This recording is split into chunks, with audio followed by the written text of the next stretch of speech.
হ্যাঁ, তো এখন আমরা যেটা আলোচনা করব সেটা হচ্ছে ইউলিসিস যে কবিতাটা রয়েছে, ইউলিসিস কবিতাটার কোয়েশ্চেন আনসার। ওকে, ইউলিসিস কবিতাটার কোয়েশ্চেন আনসার কিন্তু আমরা আলোচনা করব। ওকে, দেখো ইউলিসিস কবিতার থেকে তোমাদের 2 মার্কস আসবে, 5 মার্কস আসবে, 10 মার্কস আসবে। ওকে, 2 5 10। এবার সেটা আমাদের কিভাবে পড়তে হবে? দেখো আমি লাস্ট ক্লাসে টেক্সট পড়িয়েছি। ওকে, দেখো আমরা টেক্সট পড়িয়েছি, টেক্সটকে শিখিয়েছি লাইন বাই লাইন। এবং টেক্সটটা পড়ার পরে তোমাদের দ্বিতীয় কাজ হচ্ছে তোমাদের অ্যান্ড্রু স্যান্ডার্স থেকে কিন্তু এসিকিউ দেবে। ওকে, এসিকিউ 5 10 সবই কিন্তু অ্যান্ড্রু স্যান্ডার্স থেকে দেবে।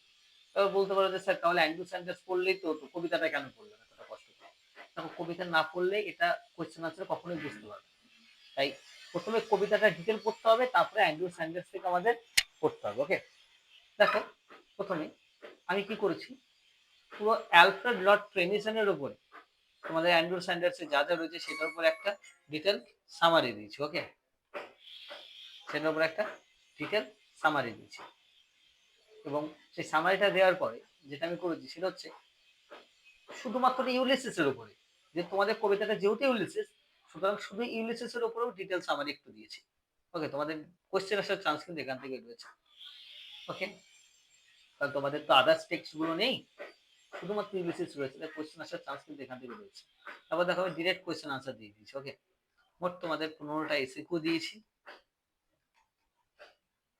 আর 5 মার্কসের একটা কোশ্চেন দিয়েছি অ্যান্ড 10 মার্কসের একটা কোশ্চেন দিয়েছি। 2 5 10 এর কোশ্চেন দিয়েছি, সাথে অ্যান্ড্রু স্যান্ডার্স থেকে ডিটেল সামারিও দিয়েছি। ওকে, এইভাবে পড়লে কিন্তু কোনো রকম কোশ্চেন কিন্তু আটকাবে না, কারণ জানো এসিকিউ কিন্তু খুব চাপের হবে। ওকে, এসিকিউ বেশ টাফ হবে, তাই এইভাবে পড়তে হয়। প্রথমে অ্যালফ্রেড লর্ড টেনিসন এবং তার সমস্ত ওয়ার্কস রিলেটেড কি কি কথা রয়েছে অ্যান্ড্রু স্যান্ডার্সের বই, সেটার উপরে আমি একটু ডিটেল সামারি দিয়েছি এবং আমি পড়িয়ে দিচ্ছি এটা কিভাবে পড়বে। প্রথমে কি যেটা আলোচনা করা রয়েছে, আর্থার হালাম সম্পর্কে আলোচনা রয়েছে এবং টেনিসনের পোয়েটিক আইডেন্টিটি কিভাবে সৃষ্টি হচ্ছে সেটা দেখাচ্ছে। সুতরাং এই যেটা করাচ্ছে কোয়েশ্চেন আনসার প্রত্যেকটা জিনিস কিন্তু পড়বে এখান থেকে। ওকে, এখান থেকে পিডিএফ এ যা দিচ্ছে এর মধ্যে, এর বাইরে কোনো এসিকিউ বট কোয়েশ্চেন কিচ্ছু আসবে না, যা দিচ্ছে এর মধ্যে আসবে।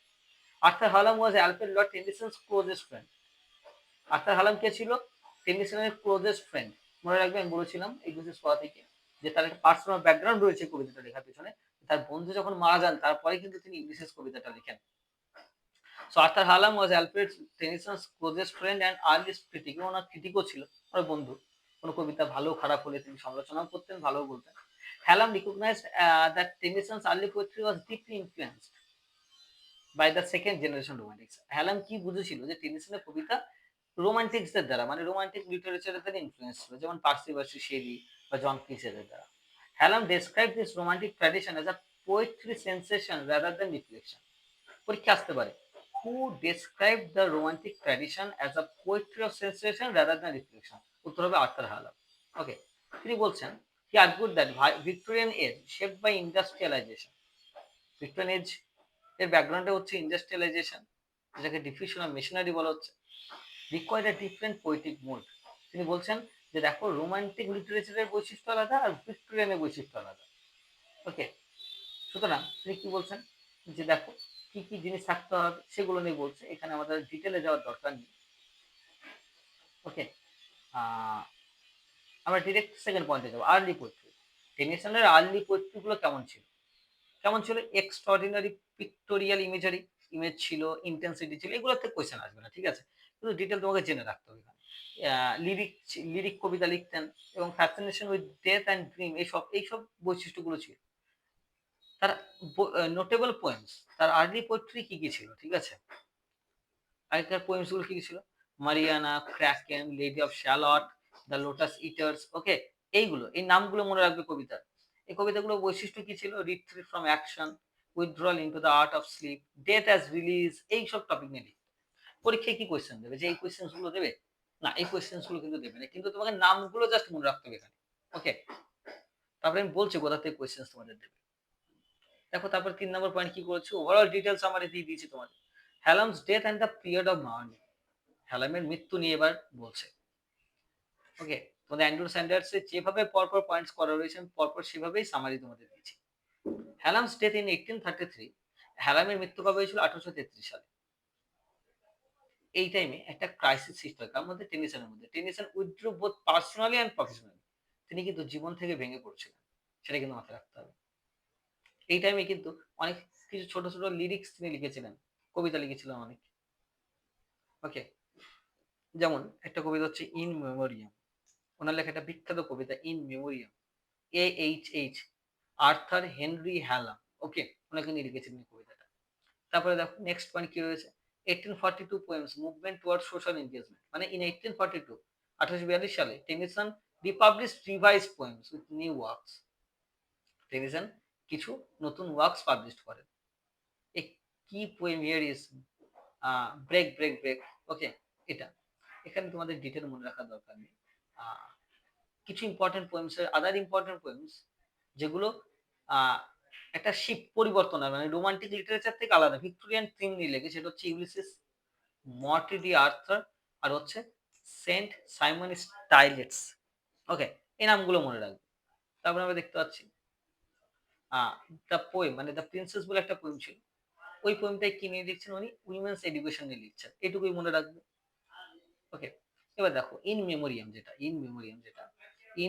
Is a both personal elegy, elegy মানে কি দুঃখের কবিতা, ওকে, আর সং অফ মর্নিং বলা হয়, and a philosophical exploration of Victorian crisis, এবং ভিক্টোরিয়ান যুগের ক্রাইসিস সম্পর্কে বলছে।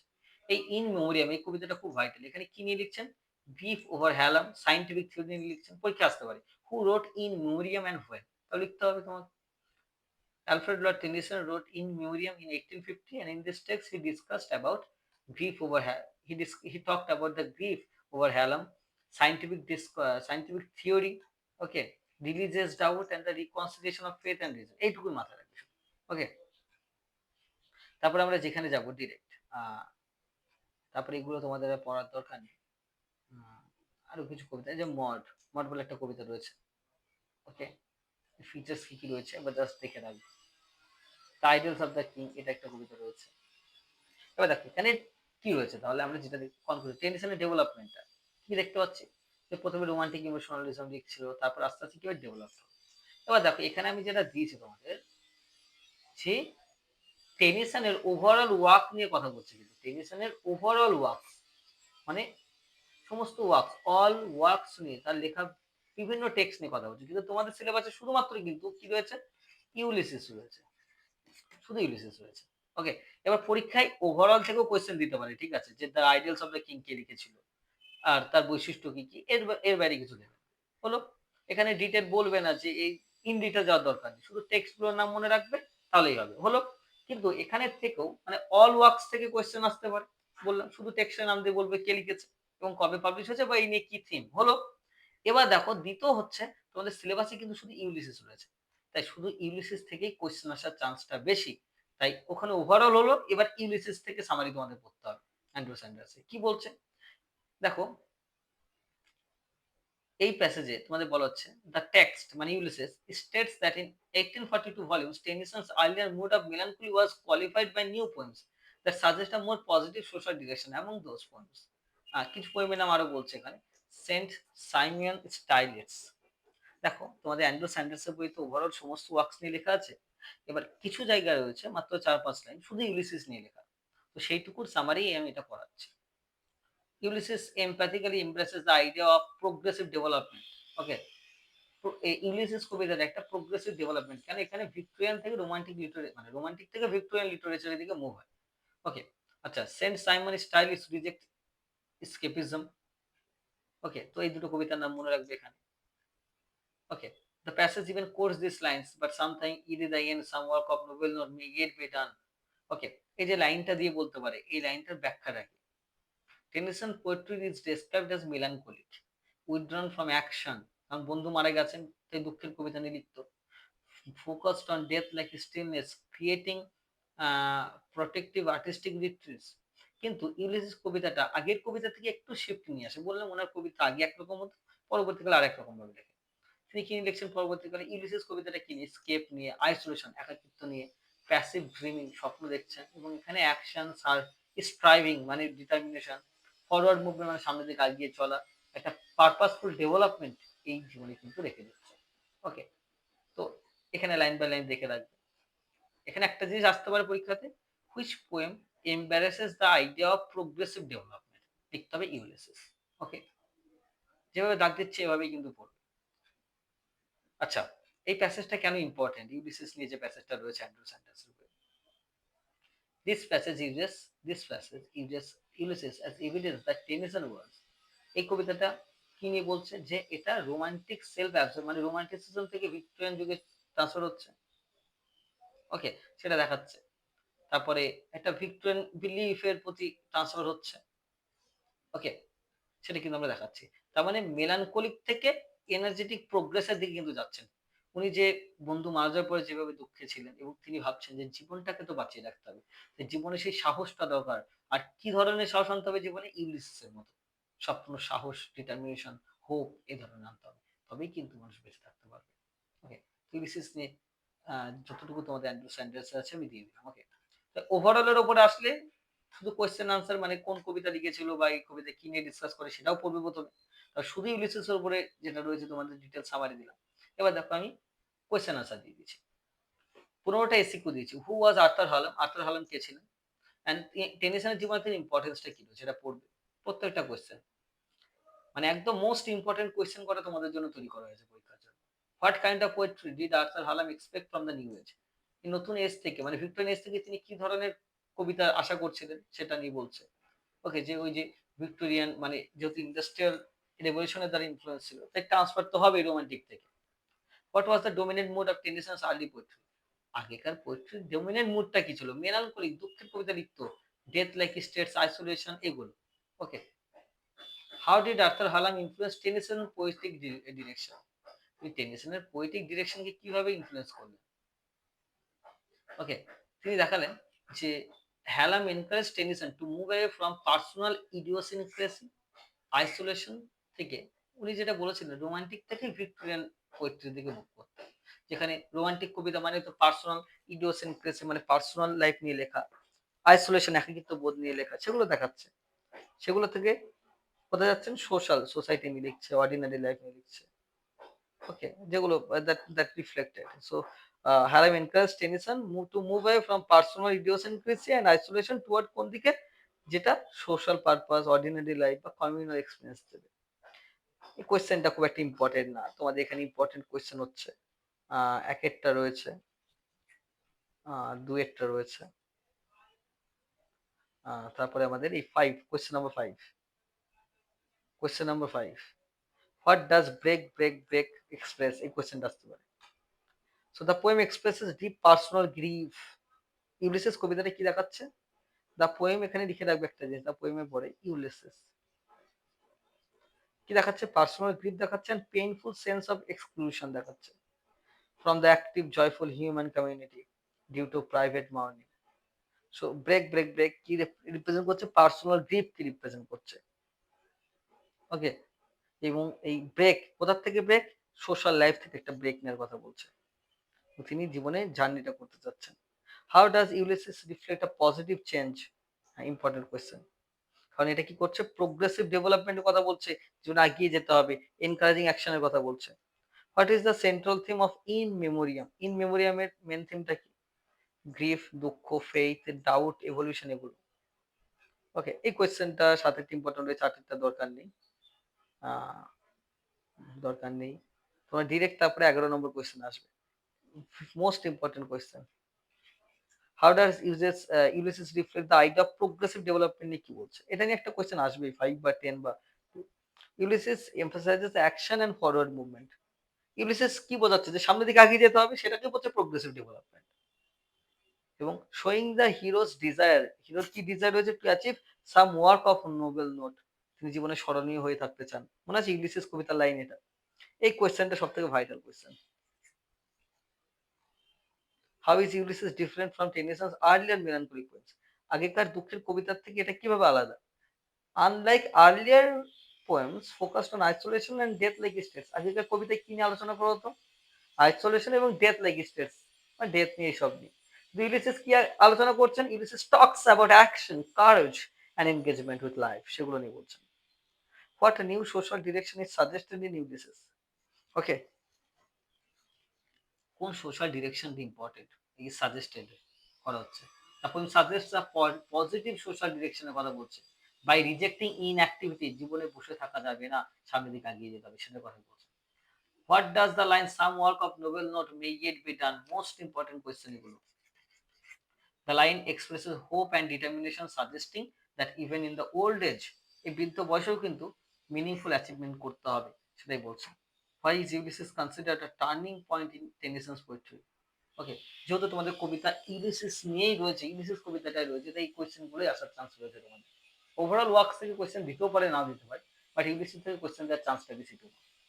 Ulysses marks a turning point because it moves away from emotional self-observation and melancholy থেকে অ্যাকশন ডেভেলপমেন্টের দিকে যাচ্ছে।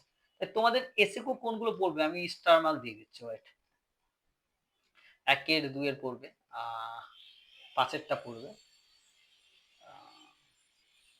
তারপরে দেন হ্যাঁ 11 পড়বে, 12 পড়বে,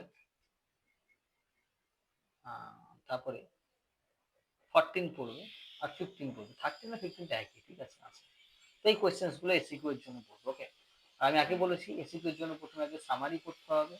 সামারি হচ্ছে ওভারঅল লর্ড টেনিসনের সমস্ত ওয়ার্কস এর উপরে, তাছাড়াও সমস্ত ওয়ার্কস করার পরে শুধু ইউলিসিস নিয়ে যেটুকু কথা লেখা রয়েছে, এই যে অন ইউলিসিস, শুধু ইউলিসিস নিয়ে। ওকে, এই ওভারঅল ওয়ার্কস এর উপরেও আসতে পারি, শুধু ইউলিসিস এর উপরেও আসতে পারে, তোমাদের দুটোই পড়ে রাখতে হবে। এবং তারপরে আমি নিজের মতো করে কোয়েশ্চেনও সাজিয়ে দিয়েছি, কোয়েশ্চেন্স করা রেডি। এবার কেউ যদি মনে করে শুধু কোয়েশ্চেন রেডি করবে, তাও পরীক্ষায় কমন পেয়ে যাবে, কিন্তু আগে ওই দুটো পড়ে রাখলে তোমাদের পক্ষে বেটার হবে। ওকে, এবার আসবো 5 মার্কস আর 10 মার্কস। মোস্ট ইম্পর্টেন্ট একটাই কোয়েশ্চেন দিয়েছি, how does Ulysses reflect the idea of progressive development. Progressive development বলতে কি বোঝাচ্ছে, সামনের দিকে এগিয়ে যাওয়ার কথা বলছেন। ওকে, সেটাই কিন্তু দেখাচ্ছে। মনে আছে Ulysses, in this poem Ulysses is portrayed as an aged king, যিনি ইথাকাতে ফিরে এসেছেন, তাই তো, হিরোইক অ্যাডভেঞ্চার সেরে।